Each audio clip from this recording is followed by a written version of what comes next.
Bismillahirrahmanirrahim. Assalamualaikum warahmatullahi wabarakatuh.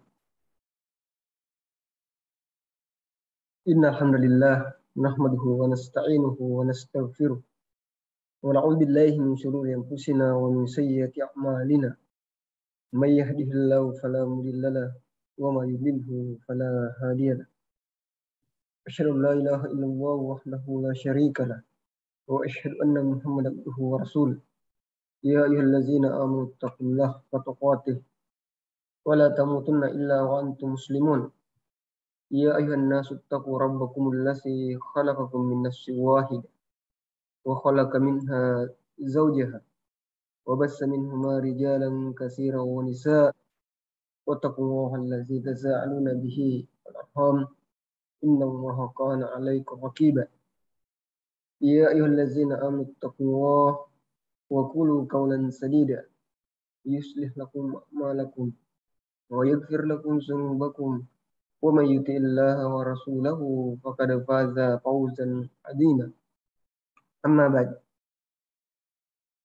Fa inna asdaqal hadits kitabullah wa khairal hadi hadi Muhammadin sallallahu alaihi wasallam wa syarrul umuri muhdatsatuha wa kullu muhdatsatin bid'ah wa kullu bid'atin dalalah wa kullu dalalatin finnar. Jemaah sekalian yang sangat terhormati Allah Subhanahu wa taala, tiada yang kata yang pantas kita ucapkan selain mengucapkan puji syukur kepada Allah Subhanahu wa taala atas berbagai limpahan rahmat, kesempatan, kesehatan dan kekuatan sehingga Allah Subhanahu wa taala masih menyempatkan diri kita untuk berkumpul di tempat ini untuk melaksanakan ibadah kepada Allah Subhanahu wa taala. Terutama karena Allah Subhanahu wa taala telah memberikan kesempatan kepada kita untuk kembali bersujud kepadanya, untuk kembali ruku dan bertasbih kepada Allah Subhanahu wa taala di hari ini, untuk kembali banyak-banyak mengingat dan beristighfar kepada Allah Subhanahu wa taala sebagai suatu bentuk kesyukuran yang begitu besar, sebuah karunia yang begitu besar mengalahkan karunia-karunia yang lainnya. Karena yang kita lakukan ini jemaah-jemaah sekalian adalah salah satu bentuk ketaatan kepada Allah Subhanahu wa taala, di mana tidak semua orang memiliki kesempatan dan diberikan peluang yang sama oleh Allah Subhanahu wa taala untuk melakukan ketaatan itu. Dan kesempatan hari ini yang kita lakukan tidaklah menjadi sesuatu yang pasti akan terulang di kesempatan-kesempatan yang lainnya. Bisa saja kesempatan ibadah yang kita persembahkan hari ini adalah kesempatan terakhir bagi kita. Maka dari itu saya mengingatkan diri saya dan kepada jemaah sekalian, mari kita mempersembahkan ibadah yang terbaik kepada Allah Subhanahu wa taala di hari ini. Semoga Allah Subhanahu wa taala nanti akan menjadikan kita menjadi orang-orang istiqomah sampai di akhir hayat kita, menjadi orang-orang yang husnul khotimah insyaallah.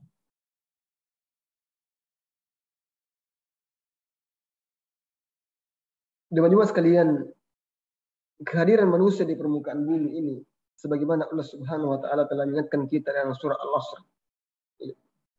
Wal asr innal insana lafi khusr illa allazina amanu wa amilus sholihat. Demi masa bahwa sesungguhnya setiap manusia dalam kondisi yang merugi. Dari setiap makhluk yang bernama manusia ini jemaah dalam kondisi yang merugi, kecuali orang-orang yang kemudian melakukan amal soleh. Nah, di sini ada dikecualikan orang-orang yang kemudian melakukan amal soleh.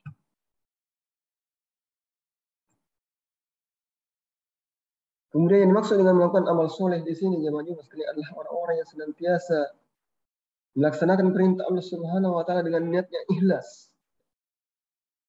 Dan salah satu ukuran keikhlasan kita ini jemaah sekalian, ibadah yang kita lakukan ini kita hanya persembahkan kepada Allah Subhanahu wa taala saja. Bukan kemudian kita persembahkan kepada manusia. Maka dari itu sebagai seorang yang beriman semestinya tidak semua amalan-amalan kita mesti dibongkar dan disampaikan di hadapan manusia. Tetapi setidaknya amalan-amalan yang kita lakukan, kita upayakan menjadi amalan-amalan tersembunyi yang hanya Allah Subhanahu wa taala yang mengetahuinya. Ya. Tidak semua amalan-amalan yang kita lakukan mesti dipaparkan. mesti disampaikan di hadapan manusia. Tapi kita berusaha untuk menyembunyikan amalan-amalan tersebut. Kita simpankan hanya kepada Allah Subhanahu wa Ta'ala. Kita harapkan hanya kita yang mengetahui amalan yang kita lakukan, dan hanya Allah Subhanahu wa Ta'ala yang mengetahuinya. Maka dari itu, kalau kita masih memiliki kebiasaan melaksanakan ibadah, kita merasa senang ketika kemudian ibadah kita diketahui oleh orang lain, maka seyogyanya kemudian kita menghentikan aktivitas itu, menghentikan kebiasaan itu. Mari kita berupaya menjaga amalan-amalan kita menjadi amalan-amalan tersembunyi di hadapan manusia, kan, tapi hanya Allah Subhanahu wa Ta'ala mengetahuinya. Jemaah-jemaah sekalian, kalau kita melihat bagaimana kebiasaan para sahabat-sahabat terdahulu dalam menyembunyikan amalannya, sebagaimana dalam sebuah hadis, menyembunyikan sebuah amalan itu memang sangat dianjurkan oleh Rasulullah Sallallahu Alaihi Wasallam sebagai tawaran kita. Sebagaimana Nabi Sallallahu Alaihi Wasallam bersabda, Inna Allaha yuhibbul abda taqi. Sesungguhnya Allah mencintai hamba yang selalu taat kepada Allah. Al-Ghani, hamba yang hatinya selalu merasa cukup dengan pemberian Allah. Dia tidak merasa kaya dengan harta yang dimilikinya, tetapi dia merasa cukup dengan apa yang diberikan oleh Allah Subhanahu wa Ta'ala. Dia mensyukuri nikmat yang diberikan Allah Subhanahu kepadanya. Walaupun mungkin dalam takaran manusia itu tidak banyak, tetapi dia senantiasa merasa cukup dengan pemberian Allah Subhanahu wa Ta'ala. Al-Hafi, yaitu hamba yang senantiasa menyembunyikan kebaikannya, amalannya. Dia tidak senantiasa membongkar amalan-amalan yang hadapan manusia, tetapi dia simpan hanya untuk Allah Subhanahu wa Ta'ala. Kemudian jemaah sekalian, berkaitan dengan ini kami ingin mengangkat satu dua kisah yang berkaitan dengan bagaimana para sahabat terdahulu senantiasa menyembunyikan amalnya, dan berusaha menyembunyikan amal-amal kesolehannya, berusaha menyembunyikan amal-amal kebaikan yang ia lakukan. Di mana pada zaman dahulu seorang sahabat yang bernama Umar bin Khattab, salah seorang sahabat Rasulullah SAW yang waktu itu telah menjadi seorang khalifah, salah seorang yang telah menjadi Amirul Mukminin, pemimpin kaum muslim pada waktu itu, yaitu Umar bin Khattab. Suatu ketika Umar bin Khattab, jemaah sekalian, dipergoki atau diikuti oleh seorang sahabat yang bernama Tolha. Bernama Tolha. Di mana sahabat yang mulia ini, Tolha, ini kemudian mengikuti Umar bin Khattab. Di mana Umar bin Khattab suatu ketika di tengah malam hari beliau mengunjungi rumah salah seorang perempuan janda, janda yang ditinggalkan oleh suaminya. Beliau lakukan kunjungan ini di malam hari. Ini tidak biasa dilakukan oleh seorang pemimpin. Di mana pada waktu itu Umar bin Khattab menjabat seorang khalifah sebagai pemimpin kaum muslimin. Dia mendatangi rumah salah seorang perempuan yang ditinggal mati oleh suaminya. Kemudian perilaku tersebut diikuti oleh Tolha, salah seorang sahabat Rasulullah SAW bernama Tolha. Dia penasaran apa yang dilakukan oleh Umar bin Khattab ini di tengah malam seperti ini. Kemudian dia memasuki rumah seorang perempuan yang tidak lazim sebagaimana biasanya. Kemudian setelah Umar meninggalkan rumah perempuan tersebut, Tolha pun memasuki rumah tersebut dan kemudian menggali informasi kepada perempuan tersebut. Nah, ketika Tolha kemudian memasuki rumah tersebut, dia sungguh terheran-heran, terkagum-kagum ketika melihat kondisi perempuan tersebut tidak sebagaimana yang dia sangkakan, di mana perempuan yang sudah ditinggalkan suaminya ini dalam kondisi yang lumpuh, kemudian dalam kondisi buta, dan dalam kondisi keadaan yang tua. Seorang perempuan yang tua kemudian tinggalkan suaminya dalam kondisi yang lumpuh dan buta, tidak bisa melihat orang-orang di sekitarnya. Kemudian dia bertanya kepada perempuan yang buta itu,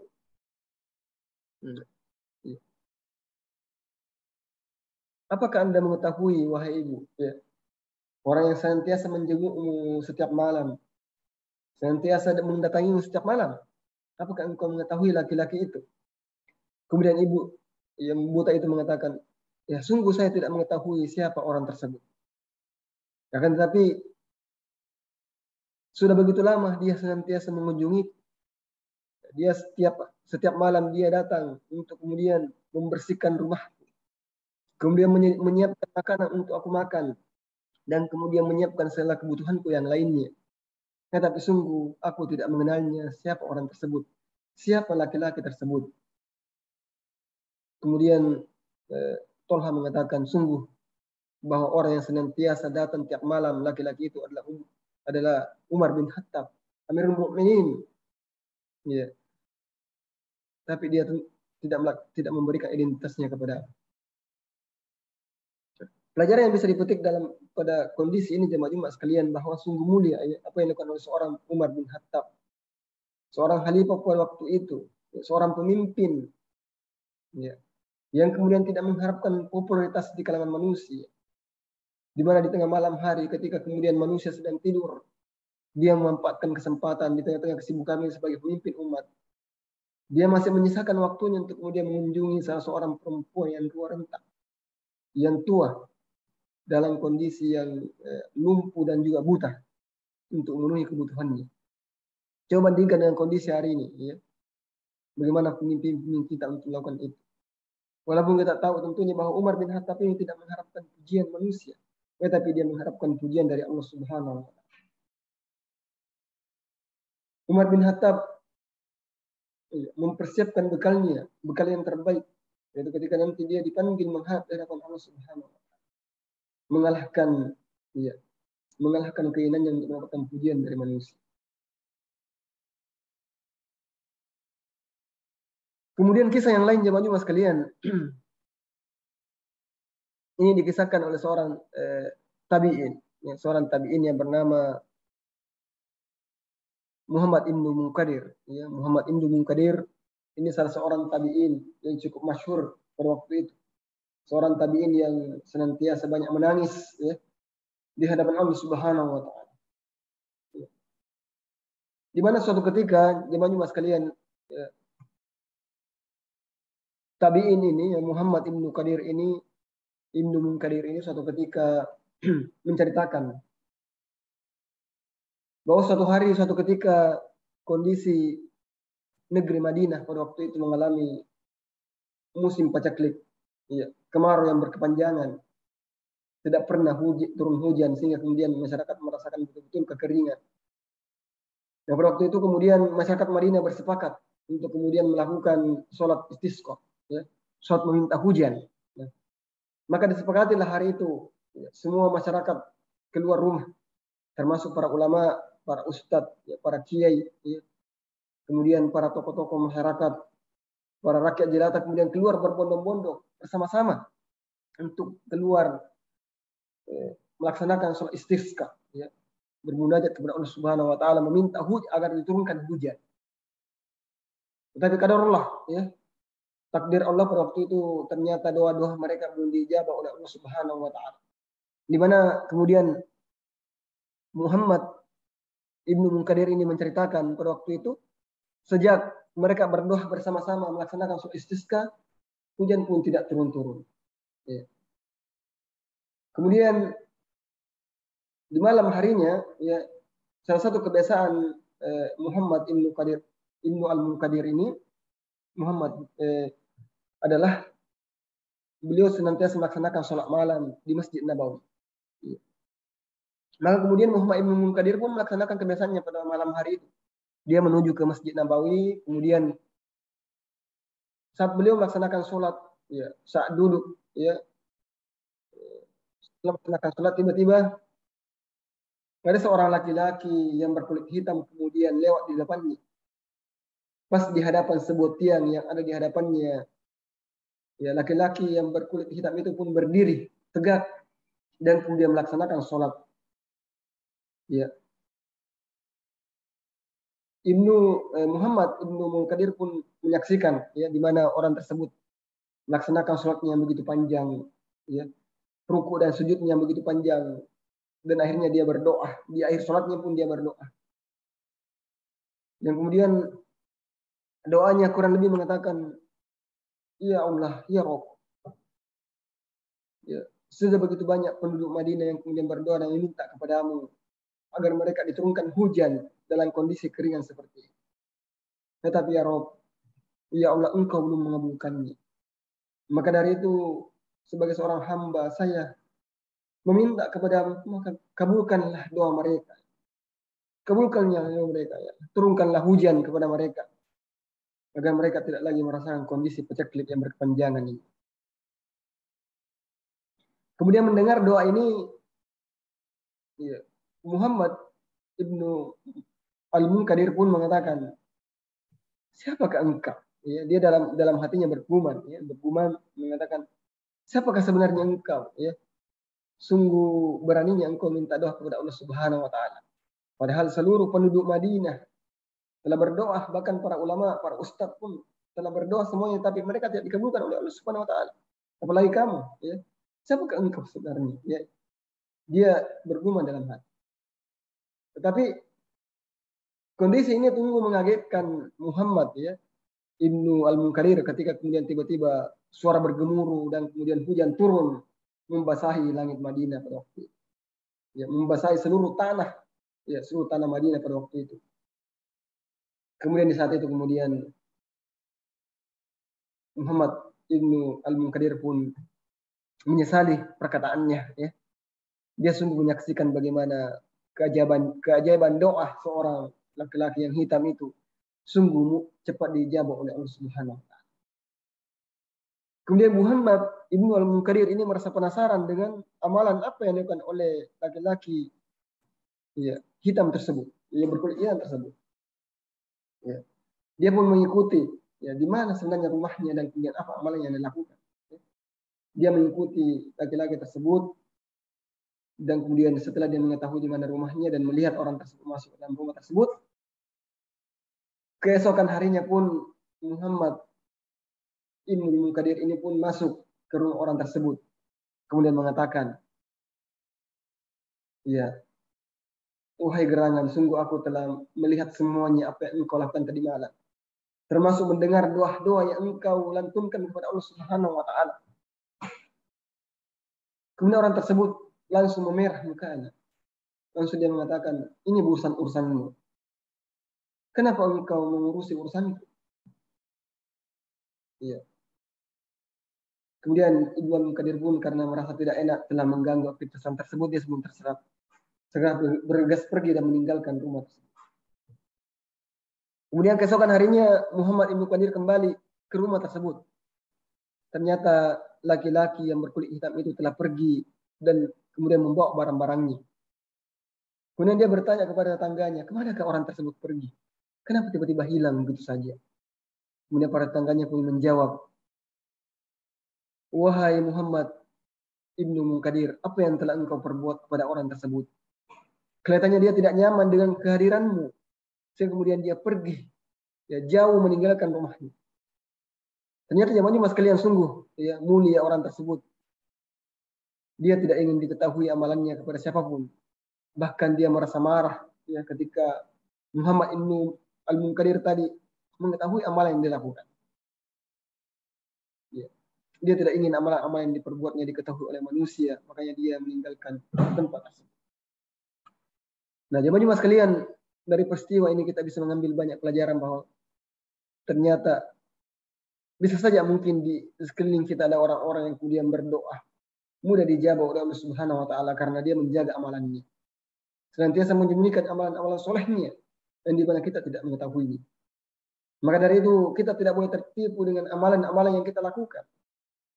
Kita tidak boleh tertipu dengan, ya, bentuk-bentuk fisik lahiriah kita. Karena kita tidak tahu amalan yang mana diterima oleh Allah Subhanahu wa taala. Maka dari itu, mari kita meluangkan waktu dan semoga Allah Subhanahu wa taala memberikan kekuatan kepada kita agar kemudian kita berusaha untuk melakukan amalan-amalan sekecil apapun di mana amalan tersebut tidak diketahui oleh manusia yang lain kecuali kita dengan Allah Subhanahu wa taala. Di mana kalau kita melihat contoh yang lain jemaah sekalian, ya, para sahabat terdahulu, para tabi'in terdahulu, ada di antara mereka yang, ya, pernah melakukan ibadah puasa selama 40 hari. Bahkan istri-istri mereka pun tidak mengetahuinya bahkan mereka melakukan puasa. Ya, di mana ketika mereka sebelum pergi bekerja, kemudian dibekali makanan oleh istrinya, dia ambil makanan tersebut seolah-olah dia tidak melakukan puasa. Kemudian sebelum dia pulang ke rumah istrinya, dia menghabiskan makanannya dengan membuka puasa dan kemudian kembali ke rumahnya setelah melaksanakan ibadah puasa. Setelah melakukan berbuka puasa. Maka tentu istrinya mengetahuinya bahwa dia tidak berpuasa karena makanannya habis. Padahal jamaah sekalian, orang tersebut telah melakukan ibadah puasa. Begitu pula, pada zaman terdahulu ada ulama yang melaksanakan sholat malam selama 20 tahun. Tetapi dia tidak pernah mengumumkan istrinya. Istrinya pun tidak tahu bahwa dia melaksanakan amalan. Semoga Allah Subhanahu wa taala memberikan kekuatan kepada kita untuk melaksanakan amalan kebaikan ini. Amalan tersembunyi dan insyaallah bernilai pahala di sisi Subhanahu wa taala. Aku li qauli hadza astaghfirullah.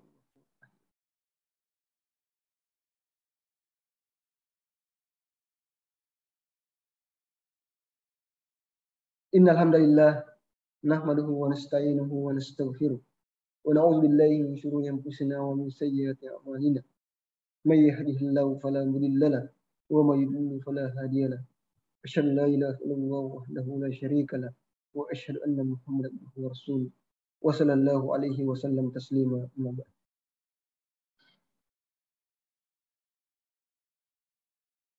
Allahumma salli ala Muhammad wa ala ali Muhammad kama sallaita ala Ibrahim wa Ibrahim innaka Hamidum Majid.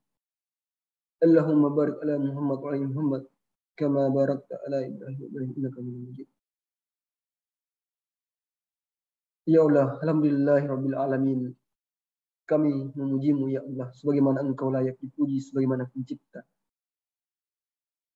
Kami yakin Engkau Maha melihat, Maha mendengar, Maha mengetahui, dan Engkaulah memudahkan kaki-kaki kami melangkahkan ke masjid-Mu untuk melaksanakan salah satu kewajiban ini. Ya Allah, kami memujimu sampai Engkau ridho menerima pujian kami. Dan kami mengucapkan salam hormat kami, salawat dan taslim kepada pimpinan kami, Nabi Muhammad sallallahu alaihi wasallam, sebagaimana Engkau telah mengucapkan salam hormat kepadanya bersama dengan malaikat-Mu. Ya Allah, kami berkumpul di tempat mulia ini kecuali dengan niat ingin menjalankan kewajiban yang telah Engkau bebankan kepada kami. Maka terimalah seluruh amal soleh yang pernah kami kerjakan, yang sedang kami kerjakan, yang akan kami kerjakan sampai menjelang ajal datang nanti. Baik yang wajib maupun yang sunnah. Ya Allah, gantilah seluruh dosa kami, tidak kecuali kecil ataupun besar, sengaja atau tidak sengaja, jelas atau samar menjadi pahala. Ya Allah, gantilah dosa-dosa kami, dosa-dosa kedua orang tua kami, seluruh kerabat kami, kaum muslimin dan muslimat, mukminin dan mukminat. Gantilah semuanya menjadi pahala dengan kemahamurahan. Ya Allah, jadikanlah negara kami Indonesia menjadi negara yang aman, tentram, damai. Seluruh umat Islam dalam naungan ukhuwah Islamiyah. Angkat perselisihan di antara mereka. Karuniakan pemimpin-pemimpin muslim yang adil, yang baik, yang soleh dan bertakwa. Lunasi seluruh utang-utang kami ya Allah, yang sakit segera disembuhkan. Ya Allah, maafkanlah seluruh kesalahan kami yang telah menjadi penyebab rezeki kami tertahan dari langit. Ya Allah, tolonglah saudara-saudara kami di Palestina, di Syria, di Irak, di Yaman, di Myanmar, di Al-Aqsa, dimanapun mereka berada yang sedang tertindas, ya Allah. Ikhlaskanlah niat mereka, terimalah para saudara mereka, muliakanlah Islam di tangan mereka dan tangan kita semua, dan ikut sertakan kami bersama mereka dengan pahala baik dengan doa, dengan harta serta jiwa kami. Ya Allah, satukanlah kami di surga Firdaus-Mu, sebagaimana Engkau satukan kami dalam majelis Jumat yang mulia ini. Rabbana atina fid dunya hasanatan wa fil akhirati hasanatan wa qina adzabannar. Walhamdulillahi rabbil alamin. Wa sallallahu wa sallim ala Muhammadin tasliman katsiran. Wa akhiru da'wana alhamdulillahi rabbil alamin. Aqimus shalah.